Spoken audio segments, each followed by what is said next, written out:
Hey guys, welcome or welcome back to my channel. And today's video is when they see you coughing up blood. Please don't forget to subscribe, like, and share, and let's get going.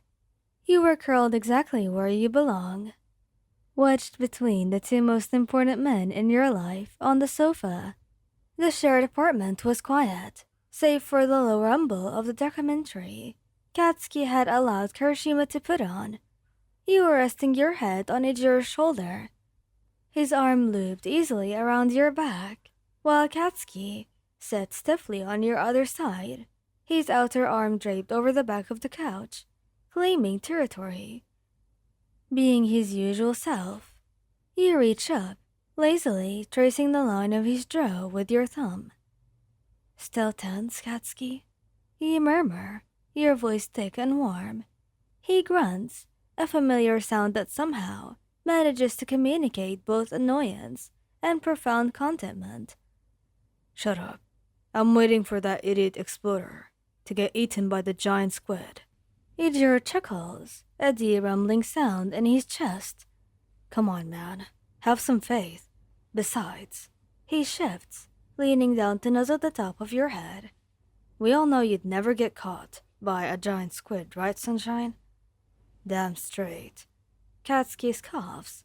You laugh. You laugh. A full, easy sound. And it's perfect. This is your safe harbor. Your peace after a week of brutal pro-hero work that left all three of you bruised and exhausted. But then, the laugh catches. It starts as a tickle. A minor irritation deep in your chest. A side effect that you dismissed earlier as dust or maybe lingering exhaustion. You try to clear your throat quietly, pressing a hand over your mouth as a sharp, dry hack escapes. Whoa, easy there, babe. Ijiro says, immediately supportive, his hand rubbing comforting circles on your back. That sounds rough. Did you catch something? Katsuki glances at you, his eyes narrowing. You feel the familiar, irritating surge of protective anxiety rolling off him. Stop being dramatic, idiot. Just drink some water. He shoves the half-empty bottle of drink that is always on the coffee table into your hand. You take a sip, but the liquid only seems to exaggerate the irritation.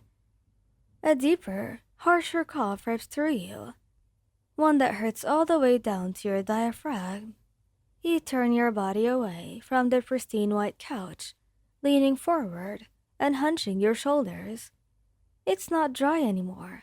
It's wet, hot, and metallic. You hack again, this time violently, and bring your cupped hand away from your mouth. The sudden dark crimson stain filling your palm makes the world tilt. A stunned silence falls over the room, instantly replacing the noise of the TV. Ijiro sees it first. His whole body freezes, the easy warmth instantly replaced by a rigid, horrified stillness. Bakugo.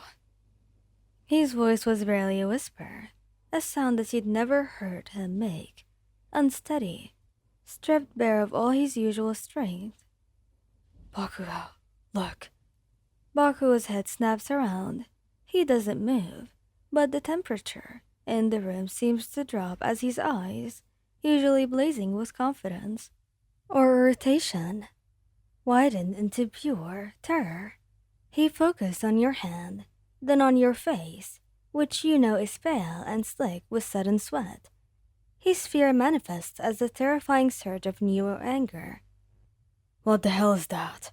He explodes, shoving the coffee table back so hard that it skitters across the hardwood floor with a defeating screech.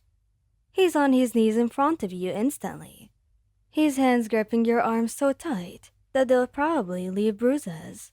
But you barely felt it. Answer me, damn it. What did you do? Is it your quirk? Did you overdo it on patrol? You try to answer, but another spasm hits, shorter this time, but leaving a sticky trail on your lower lip. It's fine. You manage, your voice weak. Just a little. That's not a little, Wayan. Ejiro cuts in, his voice thick with controlled panic. He's already up, reaching for the medical kit that they keep stocked for minor injuries. He throws a clean towel at Katsuki, who catches it automatically. Come on, Bakugo. We need to go, now. Katsuki's rage instantly replaced by the terrifying efficiency of a man running purely on adrenaline and crisis training. The sight of Ijiro's face, pale, determined, and full of fear, shimmering his usually bright red eyes, snaps him out of his panic cycle. The car. Katsuki barks, already scooping you up into his arms, your legs dangling uselessly. I'm driving. Call Recovery Girls Clinic. Tell them that it's heavy eternal bleeding and that we're 10 minutes out.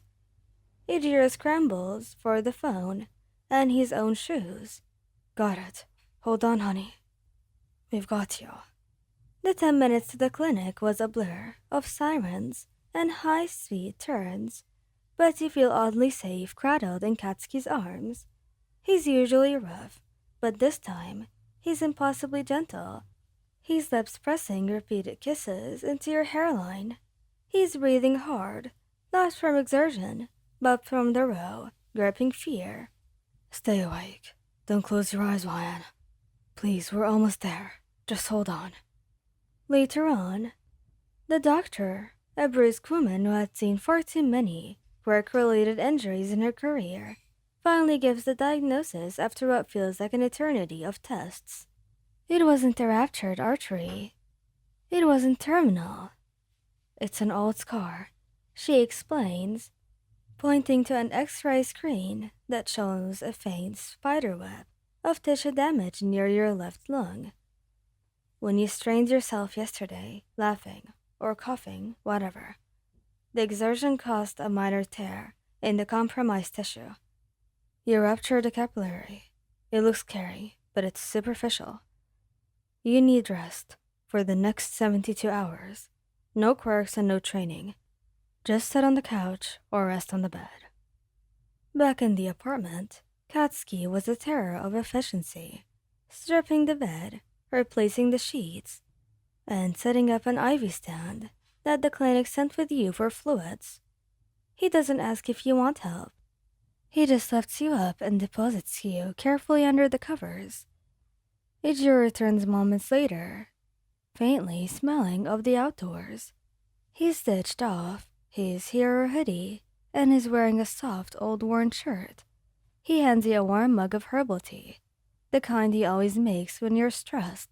Okay, Juan, I took care of the mess. I got rid of the towel and aired out the apartment. Everything's fine. You nodded. I'm so sorry. I didn't mean to scare you guys. Do you think we care about a stupid mess?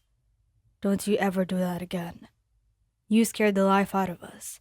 You should have told us you felt that strain, damn it. Anytime you feel something like that again, tell us, okay? He then pulls your hand toward him, burying his face in your hair. Now sleep. We're not moving until the nurse clears you. And you're stuck with the two of us, whether you like it or not. You close your eyes, the warmth of both their bodies pressing close, two fierce protective forces surrounding you. You felt safe, exhausted but safe and more loved than ever. Thank you guys for listening. Hope you like this video. Please don't forget to subscribe, like, and share, and goodbye.